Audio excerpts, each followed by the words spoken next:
कहानी के पहले भाग में हमने देखा था जहां एक अल्टरनेट अर्थ में क्रिस नामक एक असाधारण बच्चा अपनी अधिक बुद्धिमत्ता के कारण चर्चा का विषय बन जाता है। क्रिस एक कठिन यूनिवर्सिटी टेस्ट को आसानी से हल कर लेता है, लेकिन उसकी उम्र तो स्कूल जाने की है, जिससे उसकी बहन मिशेल उसे समझाती है कि वह भविष्य में कुछ बड़ा कर सकता है। फिर एक दिन रोबोट्स जो इंसानों की सहायता करते थे, उन्होंने खुद को स्वतंत्र करने के लिए इंसानों के खिलाफ बगावत कर दी। फिर एक लंबी लड़ाई के बाद वैज्ञानिक थन एक नई टेक्नोलॉजी न्यूरो मशीन का आविष्कार करता है, जिससे इंसान रोबोट्स को कंट्रोल कर सकते हैं और युद्ध को जीत लेते हैं। अब कहानी 2 साल बाद शुरू होती है, जब मिशेल स्कूल जाती है, जहां सभी बच्चे न्यूरो मशीन का इस्तेमाल करते हैं। मिशेल जो असली अनुभवों की कद्र करती है, जिससे वह इस मशीन के इस्तेमाल से दूर रहती है। एक रात मिशेल के घर में एक रोबोट घुस आता है, जो असल में उसका मरा हुआ भाई क्रिस होता है, जो अब रोबोट में तब्दील हो चुका है। क्रिस बताता है कि उसकी असली बॉडी एक सीक्रेट लैब में रखी गई है और डॉक्टर एम के पास इसका राज है। मिशेल और क्रिस उस लैब तक पहुंचने की यात्रा पर निकलते हैं,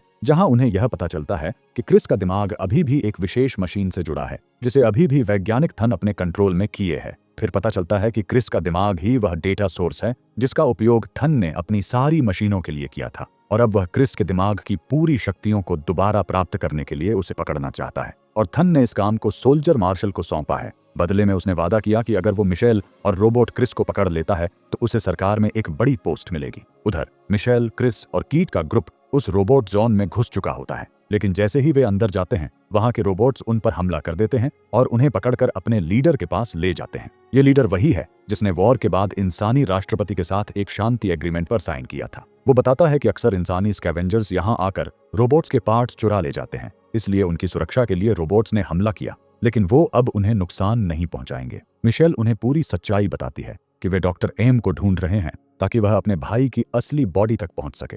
यह सुनकर रोबोट लीडर चौंक जाता है और बताता है कि डॉक्टर एम उनके लिए बहुत जरूरी है, इसलिए उन्होंने उसे छिपा कर रखा है, इसलिए उसकी लोकेशन किसी को नहीं बताई जा सकती। मिशेल यह सुनकर उदास हो जाती है और बाहर जाकर अपने भाई को याद करने लगती है। तभी एक महिला रोबोट उसके पास आती है और बताती है कि वह पहले डॉक्टर एम के साथ रह चुकी है और क्रिस के रोबोट के लिए एक क्लू छोड़ा गया था। यह सुनकर लीडर भी अब मदद के लिए तैयार हो जाता है और उन्हें डॉक्टर एम की फैसिलिटी में ले जाने का फैसला करता है। घंटों की ड्राइविंग के बाद वे डॉक्टर एम की छिपी हुई जगह पर पहुंचते हैं, लेकिन वहां सब कुछ उजड़ा हुआ मिलता है। ये सब डॉक्टर एम का सेटअप होता है ताकि कोई आसानी से वहां न पहुंच पाए। क्रिस के रोबोट को देखकर डॉक्टर एम अपने रोबोट्स को शांत करता है। तभी मिशेल उससे गुस्से में पूछती है कि उसने पहले झूठ क्यों बोला और अब उसके भाई की बॉडी कहाँ है, जिससे डॉक्टर एम सारी सच्चाई बताता है कि जब इंसानों और रोबोट्स के बीच जंग चल रही थी तो उसी वक्त एक एक्सीडेंट में उन्हें क्रिस मिला था। वो पूरी तरह मरा नहीं था और ऑपरेशन के दौरान डॉक्टरों ने देखा कि उसका दिमाग बहुत विकसित है। तभी वैज्ञानिक थन को यह जानकारी दी गई और उसने एक मशीन बनाई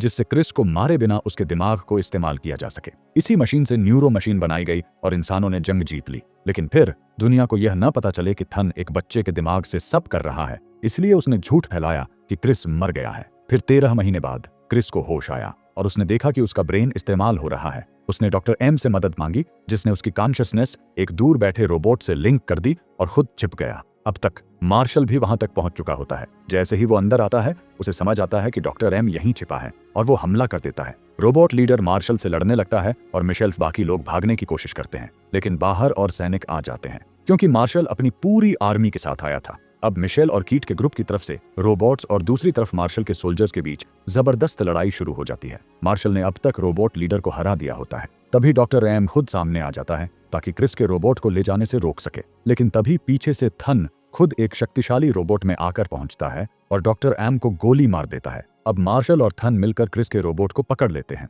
और जाते जाते मार्शल मिशेल से कहता है कि अब वह अपने घर लौट जाए और इन सब घटनाओं को भूल जाए, वरना उसके लिए बुरा हो सकता है। उसे ये बातें किसी से भी नहीं कहनी है। अब क्रिस के रोबोट को थन की मैन लैब में लाया जाता है, जहां उसकी असली बॉडी भी रखी होती है। थन बहुत खुश होता है कि उसे क्रिस वापस मिल गया है और अब वह उसके ब्रेन की पूरी ताकत का इस्तेमाल कर पाएगा। लेकिन अब मार्शल को अंदर से बुरा लगने लगता है। उसे लगता है कि थन एक बच्चे के साथ बहुत अन्याय कर रहा है। वह थन से कहता भी है कि यह गलत है, जिससे थन उसे याद दिलाता है कि अगर उसने क्रिस के ब्रेन का उपयोग नहीं किया होता तो 4 साल पहले ही रोबोट वॉर में लाखों इंसान मर चुके होते और इंसान आज रोबोट्स के गुलाम बन चुके होते, इसलिए ये सब करना जरूरी था। वहीं दूसरी ओर रोबोट लीडर की जान बच जाती है, लेकिन वह बुरी तरह घायल होता है। अब कीट भी अपने बाल काट चुका होता है। ये उसके बदलाव का प्रतीक होता है। वह मिशेल से कहता है कि उन्हें अब हार नहीं माननी चाहिए। कीट बताता है कि रोबोट्स भी इंसानों की तरह इमोशनल होते हैं। उसने खुद पहले रोबोट्स से लड़ाई की थी, लेकिन जब वह घायल हुआ था तब एक रोबोट हरमन ने उसकी जान बचाई थी। तभी से उसने समझा कि रोबोट्स बुरे नहीं हैं,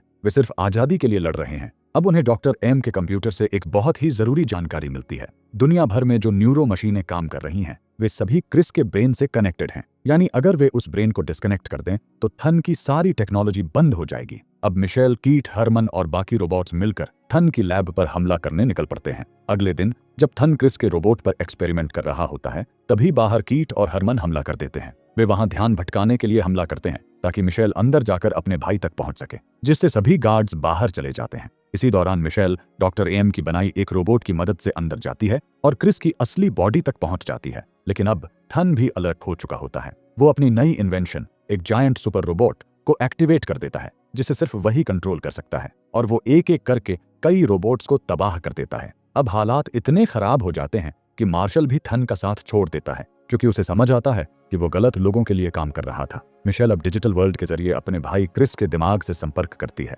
जहां उसे पता चलता है कि क्रिस बहुत दुखी है। वो कहता है कि उसका ब्रेन इतने सालों से कैद है और उसकी वजह से इतनी तबाही हो गई। वो चाहता है कि यह सब खत्म हो। वो अपनी बहन मिशेल से कहता है कि वो उसकी लाइफ सपोर्ट मशीन को बंद कर दे। इससे उसका ब्रेन हमेशा के लिए शांत हो जाएगा, सारी न्यूरो मशीनें बंद हो जाएंगी और दुनिया को शांति मिल जाएगी। यही उसका बलिदान होगा। मिशेल बहुत दुखी होती है, लेकिन आखिरकार मान जाती है। वह बाहर आकर अपने भाई की मशीन को बंद कर देती है। जैसे ही क्रिस का ब्रेन बंद होता है, दुनिया भर की सारी न्यूरो मशीनें और रोबोट्स जो उससे कंट्रोल हो रहे थे, एक साथ बंद हो जाते हैं। यहाँ तक कि थन का सुपर रोबोट भी बंद हो जाता है। अब वह कमजोर पड़ जाता है। अब रोबोट लीडर उसके पास आता है और उसे कहता है कि एक नई डील करनी होगी। इंसान और रोबोट अब साथ में शांति से रहेंगे। फिर एक घोषणा होती है कि थन ने कैसे एक बच्चे के दिमाग से अपनी सत्ता बनाई थी और उसके साथ कितना गलत किया। मिशेल अब सबके सामने कहती है कि न्यूरो टेक्नोलॉजी ने इंसानों को सुस्त बना दिया था। वे असली जिंदगी को महसूस ही नहीं कर पा रहे थे। लेकिन अब क्रिस के बलिदान के बाद इंसानों को नेचुरल तरीके से जीना सीखना होगा। उन्हें रोबोट्स को भी आज़ादी देनी होगी, क्योंकि वे भी महसूस कर सकते हैं, सोच सकते हैं और इंसानों की तरह जी सकते हैं। और इस तरह इंसानों और रोबोट्स के बीच की लंबी जंग खत्म हो जाती है। अब वे दोनों एक नई दुनिया की शुरुआत करने के लिए तैयार हो जाते हैं, जहां इंसान और रोबोट मिलकर साथ में जिएंगे। और एक नई उम्मीद और बेहतर भविष्य के साथ यह कहानी यहीं पर खत्म हो जाती है।